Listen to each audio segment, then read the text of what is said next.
Welcome to Channel 17, the Town of Colonie Government Channel.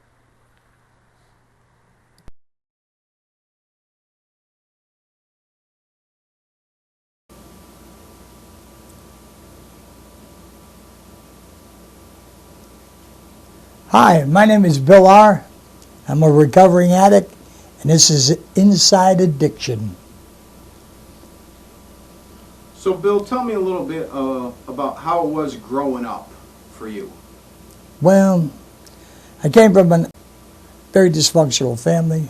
My father was an alcoholic. From the time I was 4, I can only remember getting physically beat on a daily basis, and the smell of alcohol and anger, and being told I was no good and never will be any good. And, he wasn't there as a father. He sometimes left for weeks at a time. I had 5 brothers and 6 brothers younger than me at the time. And it was a pretty sad situation. My mother really couldn't handle anything, and he would come home. When he was home, he would work sometimes, and then other times he wouldn't, but usually he came home drunk, and he beat my mother unmercifully and called her all kinds of names. Then he would call me in and tell me things like, "That's the way you treat your woman. Women are no good. They'll never be any good, and that's the way you should live. And if you want to be a man in this world, you don't cry." And I kind of, that wasn't who I was, but I picked up on it because he was my father. And I started looking up to him as my role model. And nobody else seemed to be complaining about his behaviors. And my mother stuck up for him all the time and said what a good man he was because he worked. And it all made sense to me in the sense of, like he must be all right then, and those behaviors must be okay. So I bought into the whole concept. And my brothers got beat on a regular basis. It didn't seem like anything I could do was right. He soon named me the handshaker, said that I was good at buffaloing people and manipulating them, and that I would be a con man for the rest of my life, and that wasn't very good either, he said, because he just didn't like who I was. I don't think he liked who he was, but basically my childhood was very sad and lonesome, and I lived in a lot of fear. I was in fear of my life every day. I remember one time when I needed shoes desperately, and I didn't have any. It was in the middle of winter, and he hadn't been home for a while. So the guy down the street lent me a pair of his son's sneakers. And when my father came home, he was supposed to pay my father for the sneakers or give them back, and then my father was supposed to buy me shoes. But anyways, none of that happened. So I continued to wear the sneakers until they got holes in them. And the child's father got really upset, wanted the sneakers back. And I think I was in the 3rd or 4th grade at the time. He came to the school in the middle of winter, into the room, in front of the whole classroom, and took the sneakers off my feet. And I got to tell you, I was so embarrassed, so angry and hurt. I ran home. It was the middle of winter. I ran home with no shoes on. I remember crying in my room for hours. That was one of the most humiliating things that I had ever, to this day, it's the feelings, humiliation and shame. And then I got picked on in school by the kids. My father's name was soon passed around the school as the neighborhood drunk, and kids picked on me, the older kids, and I started fighting, and I was really looking for a way out. I was trying to find myself, but I kept getting into trouble, and anything I did got me in trouble. I was so angry with the whole world. I just, if you said my name wrong, I'd punch you in the face, like I got a reputation as being a tough kid, one no good. You know, back in those days, if a kid went to school and acted out, he was considered a bad kid. You know, there was something wrong with him. And that's what the teachers thought. They didn't ask me, you know, like, what's going on at home? You know, is your father, what kind of family life are you having? They never asked me those questions. They only determined that I was a bad kid because I acted out a lot. And it was pretty serious stuff. I really felt alone, and I was really angry. And I tried to help my mother, and he would come home drunk, and I would hide under the bed. And if I stepped out to say something, he'd knock me around. I mean, not just knock me around, he'd punch me with his fist. And knocked a couple teeth out a couple times. And I went to school one time, and I told them, they want to know what happened to me, and I told them, and they went and talked with my father, and he denied it, and they believed him. So, you know, again, I got real angry, and I felt lonely, and I was looking for a place to escape. Just tell me about the first time that you used, the first time you picked up. Okay. The first time I picked up, as again, I was looking for an escape. First time I picked up was when I was 9 years old. I was hanging around with some older kids. My father was now in prison. Hey.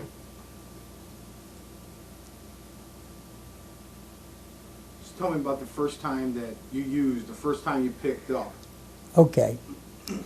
The first time I picked up, as again, I was looking for an escape. First time I picked up was when I was 9 years old. I was hanging around with some older kids. My father was now in prison. And hanging around with some older kids, and this was down in the south end of Albany, and there was a store that they could open the grate, open it large enough so I could get in because I was so small and thin. And then I would get down into the cellar and open up the grate and pass out cases of beer. Well, it was right across from the police station, and I got kind of a rush doing that. So then we went down to the river, and we drank the beer. Now, I woke up the next morning at maybe 10 o'clock in the morning, and I don't remember anything that would happen the night before except stealing the beer. I don't remember drinking it, and I don't remember what happened after that. However, what I did understand was that I escaped. It was enough for me to get away from my feelings. Whatever that did, it was in my mind that this stuff worked.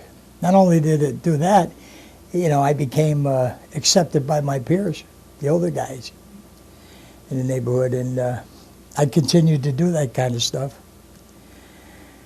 And by the time I was 12, I'd already been in and out of DFYs for fighting and stealing.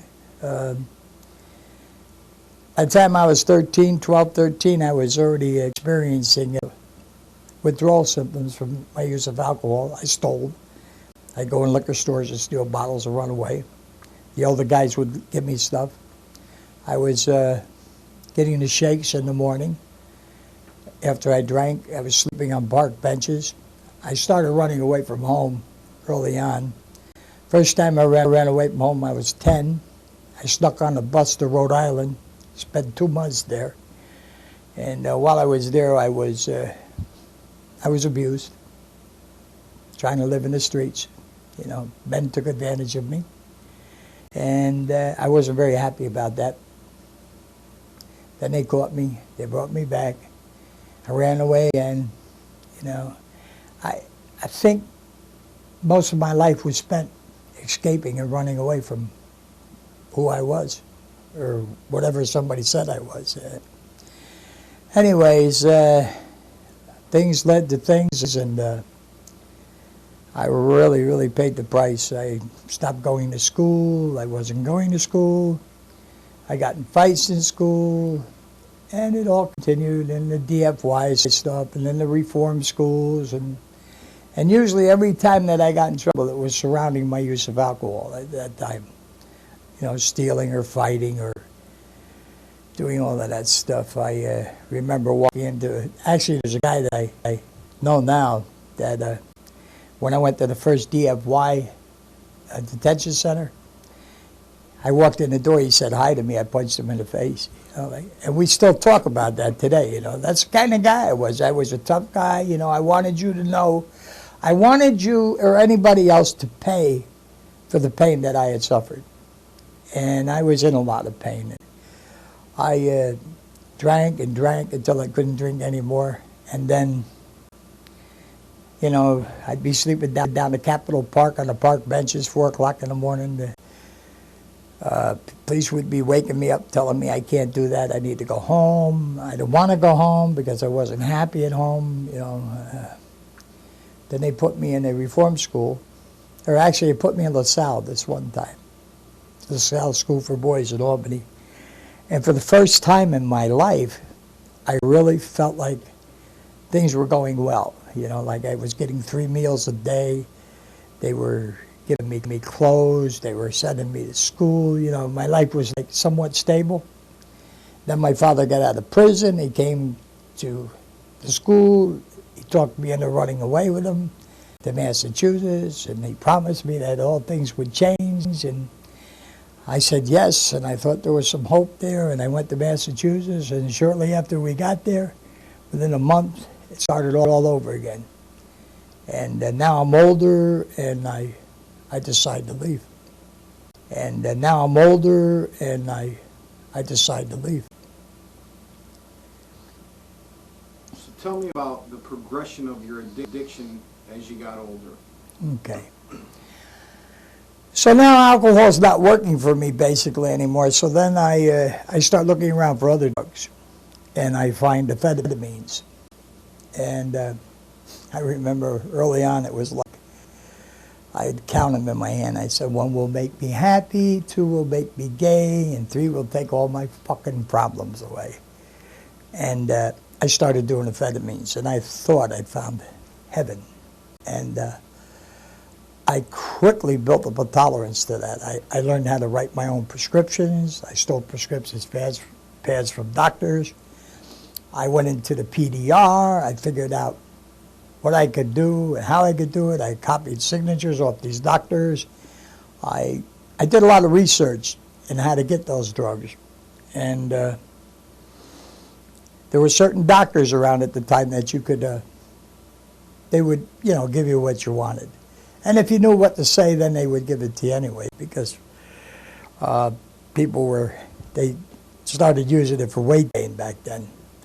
But there was Obedrin LA, there was Dexedrine, there was Benzedrine, there was all kinds of stuff on the market. And then what wasn't on the market I could get anyways. There was a drug that I found that was really cheap. It was called the Wyamine. It was a nasal inhaler. And it was loaded with methamphetamine, and I used to cut that up and boil it in some Coca-Cola. And then sometimes I'd shoot it, sometimes I'd take it orally, snort it, but the high was like the best high I ever had. The problem with it was also loaded with camphorphenique, which stunk like terrible, and it would come out of my sweat glands, and I'd walk around smelling like a campo guy, but it was well worth the high at the time. And I'll tell you how bad I was in that. I was caught up in that. I got married, and the progression got worse and worse. I got married, the day I got married, you know, I decided, this is how messed up I was, I decided that I couldn't get married without getting high. So I sent my wife to the church, and we were supposed to get married at 1 o'clock. So I decided that I should go to the doctors first because I can't get married without being high. That wouldn't be right. So I stopped off at the doctor's, and he was late coming in, and I wasn't leaving until I got what I wanted. And of course that put me an hour late for the wedding. And on the way, I decided, after I got my medicine, I decided that I had to come up with some kind of an idea, an excuse why I was so goddamn late. I mean, who in their right mind is late for their wedding just so they can go out and get some amphetamines? And I knew what was wrong. I knew I had problems really, really early on with this stuff, but I really didn't care. I thought I could handle it. And on the way to the wedding, I just pull over. I have this old junk car, and I think about what kind of excuse I can make, and I open the hood, and I reach in there, and I grab some grease, and I put it all over my tux and my hands, and I go to the wedding, and I tell them, you know, like, car broke down, you know, like, but I'm high as a kite, and my wife's really pissed. She knows. And she wants to leave me, but I beg her not to. I say, you can leave me tomorrow, but you can't leave me today. But that's where my addiction brought me. And it got really bad. And then I found out about methamphetamine. And I moved to California back in the early 70s because I heard it was some kind of high. And when I found methamphetamine, I did think I found God. I mean, I'm going to tell you, man, that stuff really turned me on because it took me places where nothing could ever take me before. And I was able to do things that I could never do before. I could think, and I could have energy, and I wasn't depressed and all of that stuff. And I fell into it big time. So again, I'm in and out of jail. And when I can't get the amphetamines, I'm drinking. When I can't do that, I'm leaving my wife. I'm doing this, I'm doing that. I got 5 kids, you know, like, I'm just crazy with insanity, and I'm running, constantly running somewhere to no place. But I found out, you know, the progression was bad. I mean, I stole. I remember when I was 18, I was in the Army. It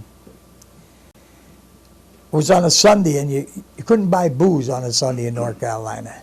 So I decided that I wasn't done drinking. So I went into the 7-Eleven store, and I stole a bottle of a Wild Irish Rose.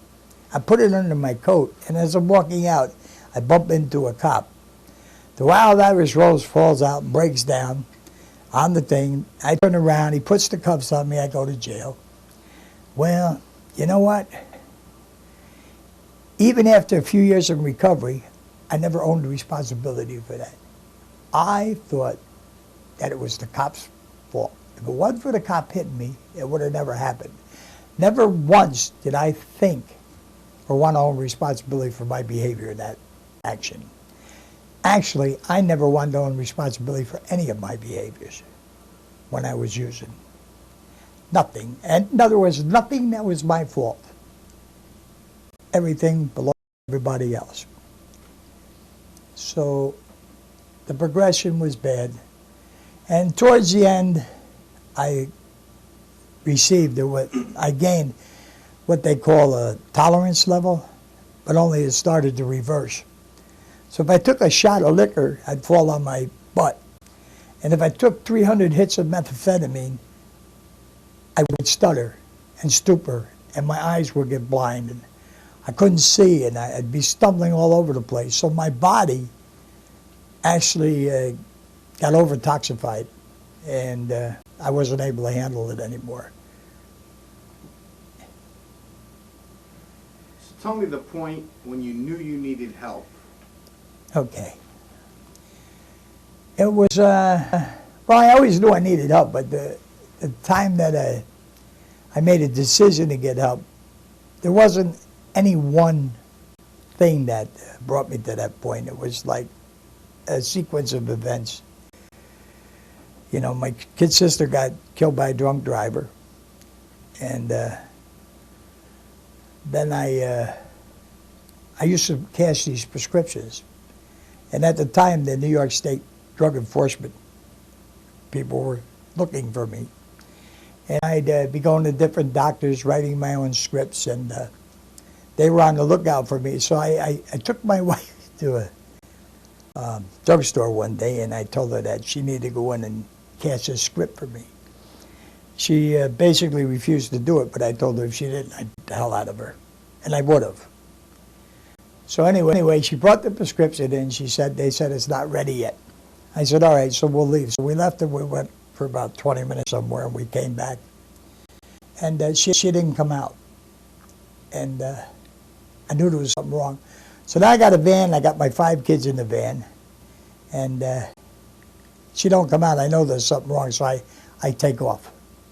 I don't go in looking for her. I don't really care what happened to her. I take off. And I go home. I figure if something's going on, she'll call. So about a half hour after I get home, I get a call from the New York State Drug Enforcement people. And then they say to me, Bill, we have your wife over here. And I go, oh, no shit. I said, what did she do this time? And they weren't very happy with that response. So they told me I need to get my ass over there. And I seriously thought about leaving her there and letting her take the fall. But as I watched my kids running around, I knew I couldn't handle them. I couldn't handle myself. So I decided to go over there, and then they made a deal with me, you know, like, if you go to treatment, we won't press charges on your wife. And, you know, I had to think about that. I really did. As sick as I was with all the drugs and alcohol and this disassociation from my emotions, I still had to think about it.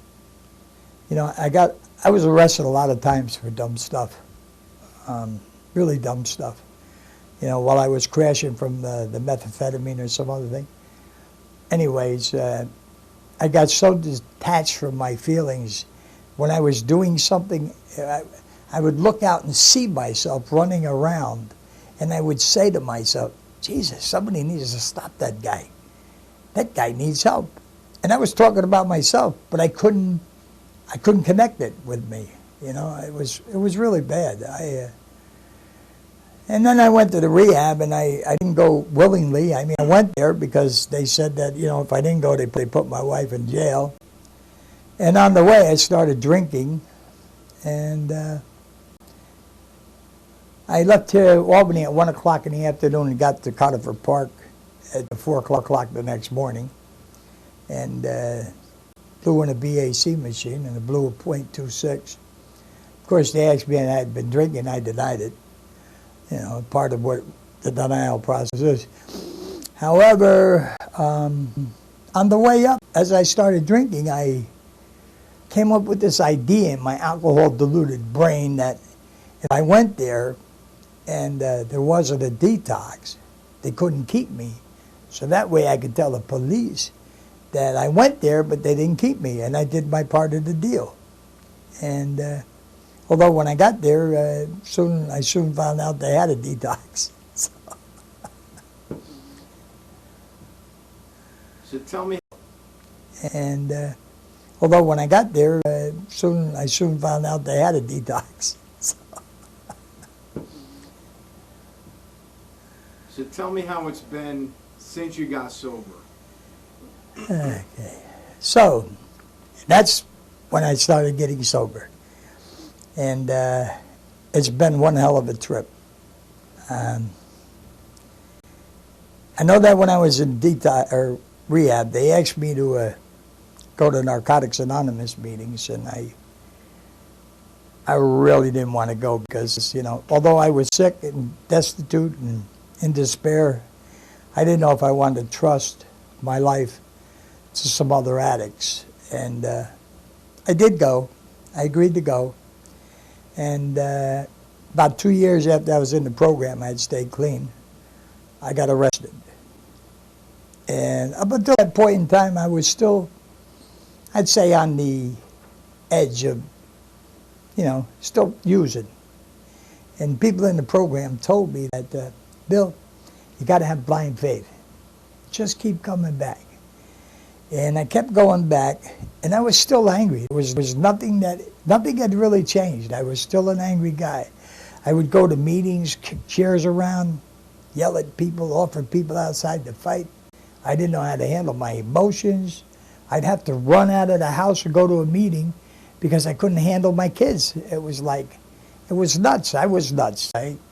Anyways, I kept going to meetings, and I developed a support network, and I got a sponsor. And then I got arrested about 2 years after I got in the program for defrauding the Albany County Department of Social Services. And the district attorney made an agreement with me that if, like I pled to a misdemeanor, that, they would reduce the charge to a misdemeanor. I'd do 6 months in jail and 3 years probation and make restitution. And my thought was, I didn't get in this recovery process to go to jail. So I said, I really thought about it, but a lot of people talked to me, and they told me, Bill, if you do the right thing, good things will happen. Well, by this time, I'd started working in the field, and I had a sponsor, and I had people writing letters to the judge for me. I was able to dig up about $1,600 cash, and I went to court, and I was prepared to face the consequences. And lo and behold, I went there, and an amazing thing happened. Judge said he read all my letters, that they were good reports from the community. He was glad I was doing so well. Did I have any money? I said, yes, I have $1,600. He said, is that all you could come up with? I said, yes. He said, well, case dismissed. And that was it. That was the beginning of my recovery. I bought into Narcotics Anonymous. I've been going to Narcotics Anonymous ever since. My life has changed.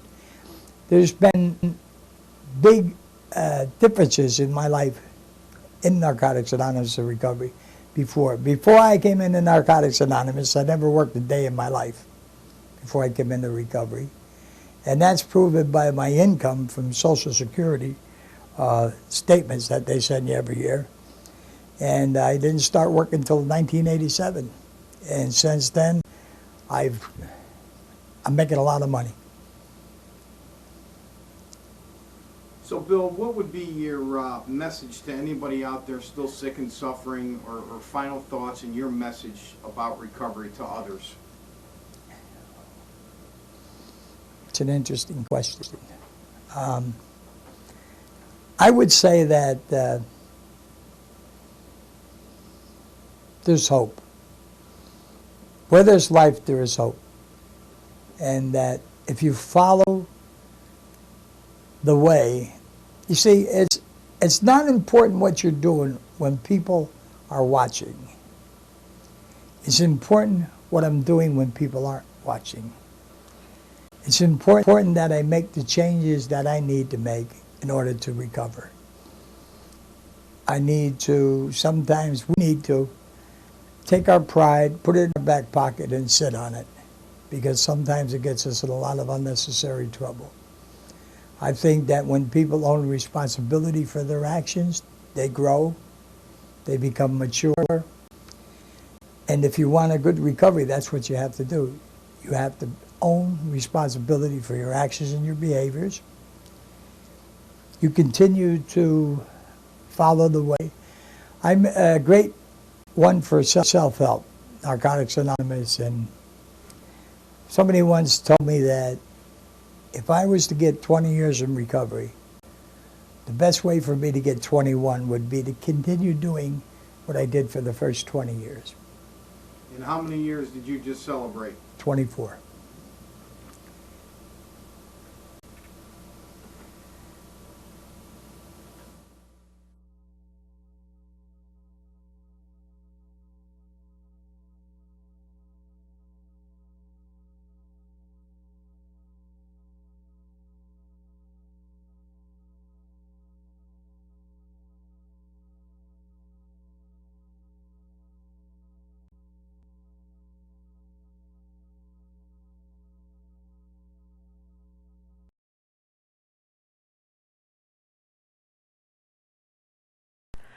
Welcome to Channel 17, the Town of Colonie Government Channel.